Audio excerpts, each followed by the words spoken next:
Sakay ng kotse ni Terence, ay tinatahak namin ngayon ang daan papunta sa coffee shop, na siyang ibinigay sa amin ni Sean for meet-up. Kanina pa lang nang mag-text ito ay abot-abot na ang kaba ko, na para akong nalulula at naglalakad sa kawalan. Hindi rin nagtagal nang narating namin iyon, matapos ihinto ni Terence ang kotse sa parking area, ay siya na mismo ang nagtanggal ng seatbelt ko sa sobrang lutang ko, nanginginig pa ang kamay ko nang hawakan iyon ni Terence. "Just calm down, Mai. I'm here," malumanay na pahayag ni Terence, saka pinisil ang kamay ko. Napabuntong hininga ako. Oo nga pala, bakit ba ako kinakabahan? Ako ba ang nang-iwan? Makailang beses akong nagpakawala ng mabibigat na paghinga. Ano mang gawin kong pagmamatapang, ay kinakabahan talaga ako. Oo, at hindi pa ako sigurado kung ang totoong magulang ko ba ang makakaharap ko ngayon. But no, ang naisa sa mga kamag-anak ko, ay hindi ko pa rin magawang kumalma. Ano na lang ang maaari nitong sabihin sa akin? Sa pag-iisip ay humigpit lamang ang pagkakakapit ko sa sling bag kung nakapatong sa hita ko, sobra nang nanginginig ang dalawang kamay ko, rason para haplosan iyon ni Terence. "Hush, Mai. It's not like it is the end of the world, but I do understand you. So please, calm down." Tila nagsusumamong wika ni Terence kaya binalingan ko ito. Hindi ako nagsalita, bagkus ay pinakalma ko muna ang sarili, bago tuluyang tumango kay Terence na maang na pinagmamasdan ang mukha ko. Masuyo pa nitong hinalikan ang pisngi ko, bago bumaba ng kotse saka umikot sa gawi ko. "Everything will be alright, okay?" Bulong nito sa tainga ko nang mapagbuksan niya ako ng pinto. Hinapit ako nito sa baywang nang makababa ako, at nagsimula ng maglakad papasok sa nasabing coffee shop, sabay pa naming hinanap ang nagngangalang Don Julio. Hindi nagtagal nang may kumaway sa amin, dahilan para puntahan namin siya. Nasa dulong bahagi iyon ng coffee shop, at kaunti lamang ang taong nagdaraan doon. Nang makalapit kami ni Terence ay marahan itong tumayo, diretso kaagad ang kanyang mapanuring tingin sa kabuuan ko. Kalaunan nang tumikim ito at magangat ng tingin sa akin. "Ikaw si Mai siya?" tanong niya sa malalim na boses. Tumango ako bilang sagot dito. Pansin ko pa ang pagtaas ng isang sulok ng kanyang labi. At masasabi kong kahit may katandaan na, hindi maipagkakailang gwapo ito noong kapanahunan niya. Matikas pa rin ang pangangatawan nito, ang kasuotan nito katulad lang din ng mga nakikita kong matanda sa paligid. Iyon nga lang ay mas mag-ara, mas maporma at kakaiba ang dating. He stood like he owns the world. Nasa mukha nito ang pagiging dominante, marahas, ngunit nang ngumiti ito kalaunan sa akin, ay napawi ang mumunting kaba na nararamdaman ko. "Magandang tanghali po." Mahinang usal ko at nilingon ang likuran nito, ngunit wala akong nakitang kasama niya. Nagbabaka sakali ako na baka kasama na niya ngayon ang magulang ko, para naman mapaghandaan ko ang unang pagkakataon na magkikita kami. "Kayo po si Don Julio." Sambit ko pa. "Yes, hiha. Halika at maupo tayo," anyaya nito at nauna nang maupo sa kaninang pwesto niya. Lutang ako sa sariling naisip, na baka mamaya pa ang dating ng dalawa sina Serafina Chavez Montano at ang asawa nitong si Lemuel Montano. "Mai," pagtawag pansin sa akin ni Terence, kaya nilingon ko ito.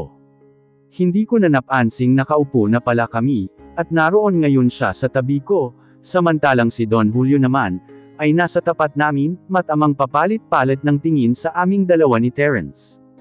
Siya nga po pala, siya si Third, pagpapakilala ko kay Terence. Tumawa si Don Julio rito sa kapangumiti sa akin. "I know him, hiha. He's one of the investors of Sawyer Throne na nasa pangangalaga ni Sean." Napipilan kong nilingon si Terence. Hindi ko inakalang kabi-kabilaan ang hawak nitong kumpanya, kung hindi shareholder ay investor naman. Ano pa ba ang hindi kayang gawin nitong si Terence? Tumango-tango ako. "Kayo lang po ba mag-isa? Nasaan na po sina Serafina?" "They're not here. Ako lang talaga ang nagpunta rito, para makausap ka." Pagpuputol nito sa sasabihin ko. "Nasaan sila?" Mabilis kong tanong, dahilan para bumaba ang kamay ni Terence sa hita ko. Sandali akong napatigil nang masuyo niya iyong hinimas. Napakurap-kurap pa ako ng tila mawala sa sarili, dala ng mainit nitong palad. So, saan mo gustong simulan ang kwento, hiha?" Alanganing sambit ni Don Julio, kaya binalingan ko ito. Nasaan po sila ngayon? Bakit wala sila rito? Hindi ba nila ako kayang harapin? Sad to say this, pero wala sila rito sa Pilipinas, they're living overseas. Somewhere in Europe, Switzerland, I guess. Wala na kasi kaming naging balita sa kanila, simula nang maglayas ang iyong ina, kasama ng iyong ama, mahabang pahayag nito. Kumunat pa ang kanyang noo, na para bang may inaalala sa nakaraan. Gwapo nga siyang maituturing, hindi rin sila nagkakalayo ng facial features ni Sean, kumbaga, mas matandang version itong nasa harapan namin ngayon. Bakit sila naglayas? Maangkong tanong, saka pabahagyang nilapit ang katawan sa mesa. Tama lang para hindi mahalata ang ginagawa ni Terence sa hita ko, pinigilan ko pa iyon gamit ang pag-ipit sa kamay nito, nang maramdamang unti-unti ay umaangat ang kamay niya, kasama ng suot ko. Huwag ngayon. Wala sa sariling nakagat ko ang pang-ibabang labi, upang pigilan ang sarili. Nilunok ko pa ang sariling laway, pilit pinapakalma ang nagririgadan kong puso.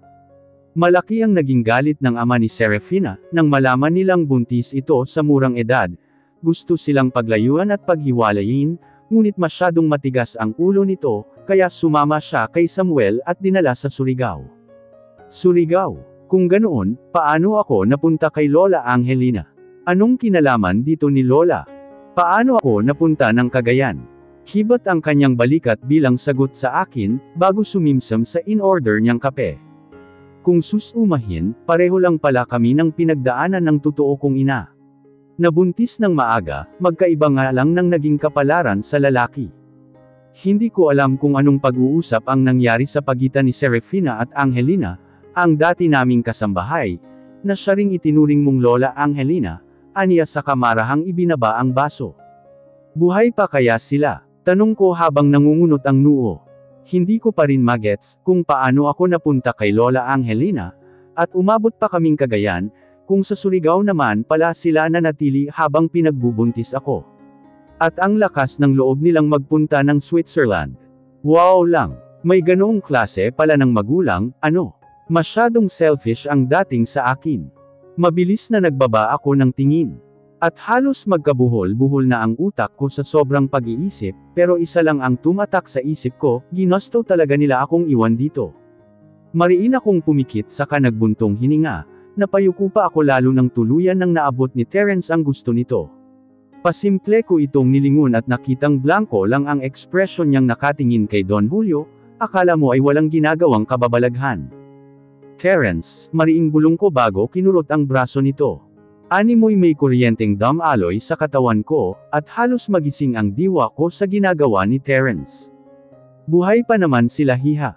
I just don't know what they're up to, sagot nito at tiningnan pa ang kanyang relo. Siya nga pala, ako si Don Julio, ang ninong mumay siya.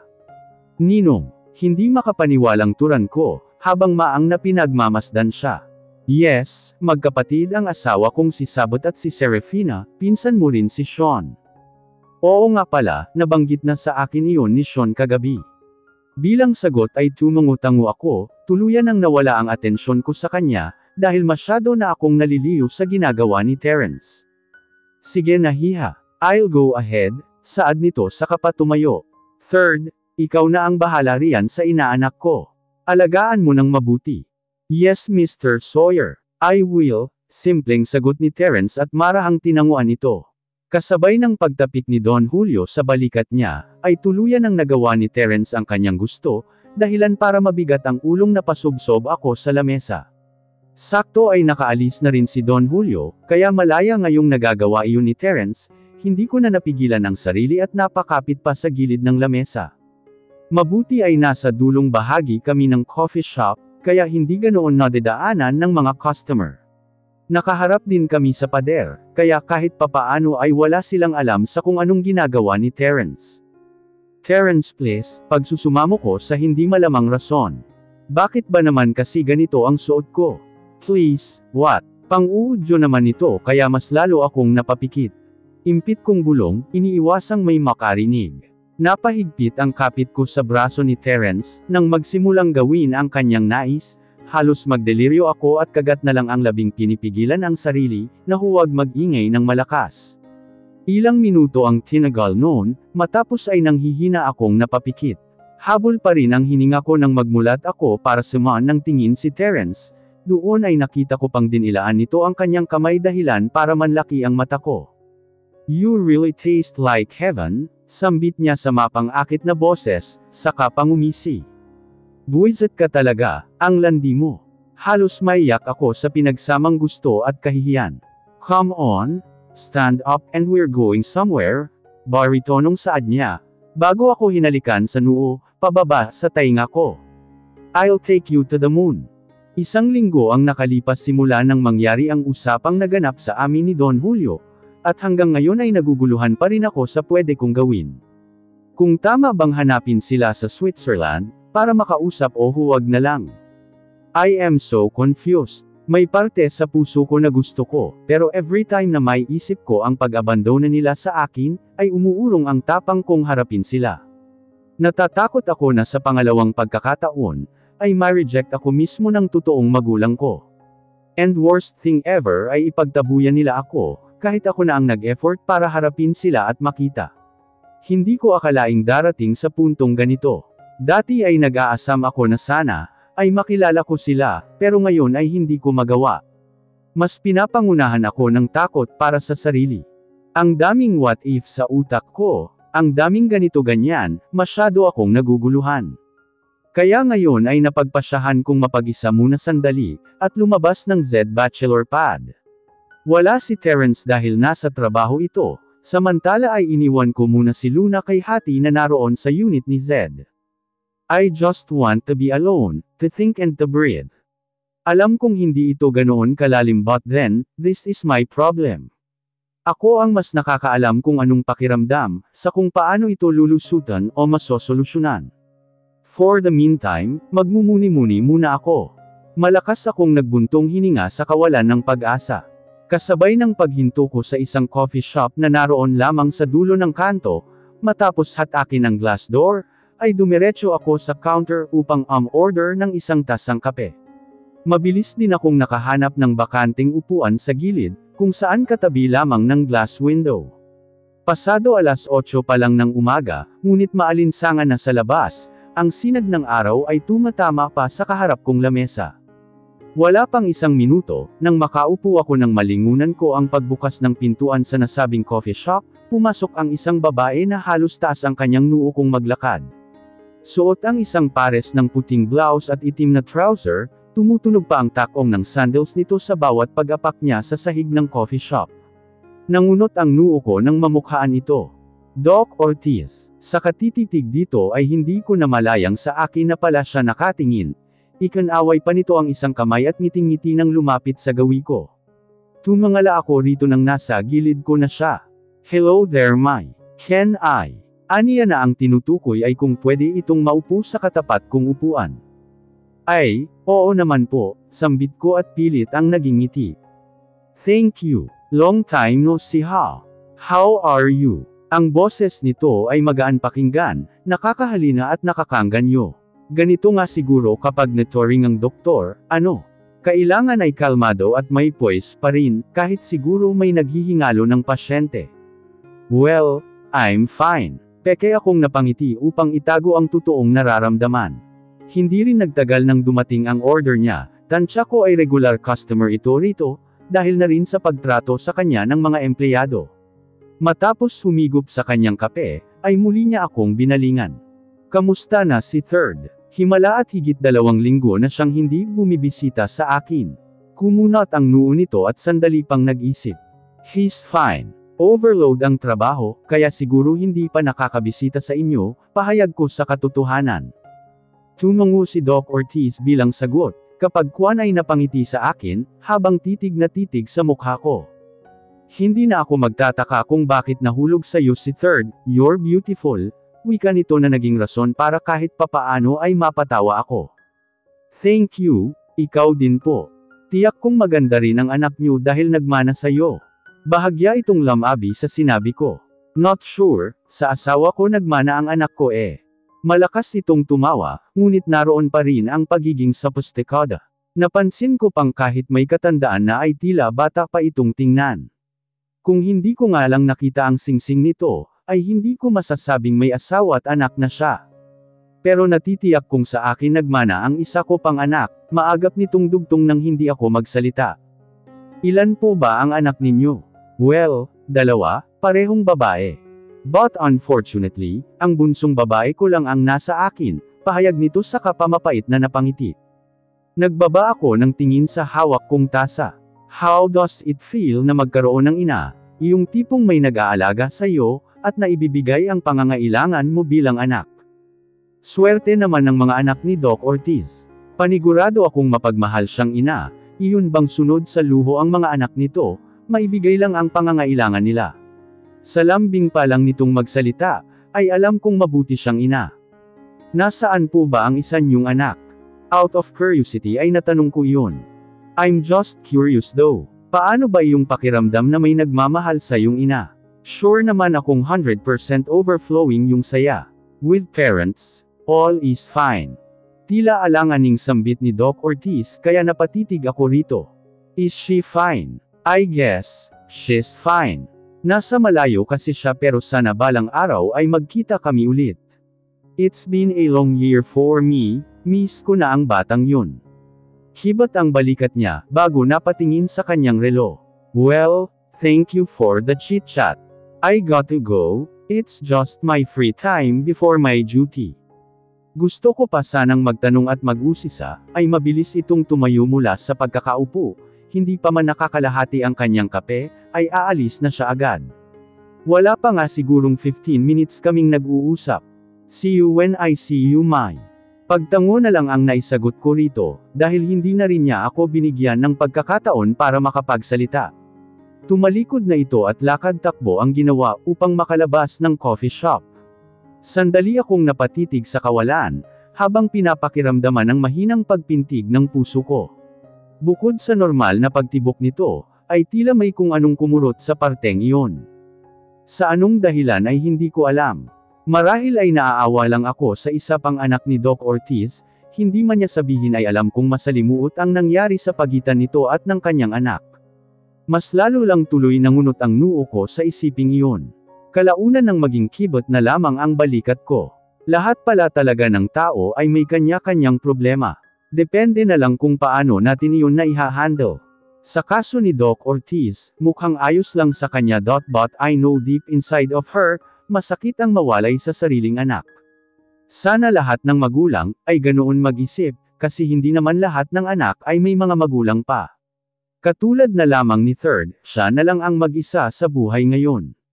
Walang magulang na umaalalay at gumagabay sa kanya. Mag-isang natutong tumayo sa sariling paa, at namuhay na hindi dumedepende sa kahit kanino. Matapos ubusin ang in-order kong kape ay nagdesisyon na akong tumayo. Siguro ay 9:00 na rin kaya panigurado akong hinahanap na ako ni Luna. Kaya mad-alien akong lumabas at diretsyong nagtungo sa Z Bachelor Pad. Nagmistulang 5-star hotel itong pad na pagmamayari ni Z, kakaiba ito sa madalas kong makitang condo building sa Makati. Animoy ginawa ito na puno ng dedikasyon at may matayog na pundasyon. Pinaghalong white background at dim lights ang nasa paligid, mafi-feel mo talaga ang ambience, samantala ay panay naman ang bati ng mga naatasang empleyado sa baba, magmula sa guard at receptionist, maging sa elevator assistant. Napangiti pa ako nang maalala ko ang Demwartle. Isa pa yon na dinaig ang Mall of Asia sa sobrang laki, di hamak na mayayaman talaga ang mga nakatira rito sa Manila. Hindi katulad sa probinsya na normal at tama lang ang pamumuhay. Doble ang bawat palapag ng naturang building, kaya tumagal ako ng ilang minuto sa loob ng elevator, wala pa sa sariling natutulala ako sa refleksyon kung naroon sa malasalamin na pader. Maya-maya pa nang bumukas iyon sa floor unit ni Zed, upang doon kunin si Luna. Nagulat pa ako nang bumungad sa akin si Luna na puno ng kolorete ang mukha, halos manlaki ang parehong mata ko sa gulat. Diyos ko Luna, palitak ko at patakbong tinungo ito sa single couch. Laglag ang pangakong napaluhod sa harapan nito, saka pamariing napahawak sa magkabilaang balikat nito. Samantala ay nakangiti naman itong nakatingin sa akin, tila ba nasisiyahan pa sa naging reaksyon ko. Bakit po mama? Nagulat ka ba sa itsura ko? Sobrang ganda ko na ba? Aniya na ipinipikit-pikit pa ang dalawang mata, animoy nagpapakyot. Sinong may gawa niyan ha? Tanong ko kahit pa'y nagkaroon naman na ako ng idea sa utak. Lamabi ito bago napatingin sa mga kamay nitong pinaglalaro niya. Ako po. Tapos ay tinulungan lang ako ni Esther para maging kamukha ko si Aurora. Aurora? Sino naman yun? I'm Aurora because she's Maleficent. Halos matampal ko ang sariling noo sa narinig. Kalaunan ng mapahinga na lamang ako ng malalim. Agad ding lumibot ang paningin ko sa loob ng unit, sakto pa at may kalalabas lang na isang katulong mula sa kusina. Nasaan si Hati? Kumunat ang noo ko bago nagbaba ng tingin sa newly baked cake na hawak niya. Nako, nasa security office po nitong building. Sa sinabi niyang iyon ay tuluyan nang nalaglag ang pangako sa sahig. Lalo lang nagsalubong ang dalawang kilay ko. Ano ang ginagawa niya roon? May nangyari ba? Kamusta siya? Sunod-sunod kong tanong, kahit papaano naman ay nag-aalala rin ako sa babaeng yun. Mahabaging Diyos talaga, oo.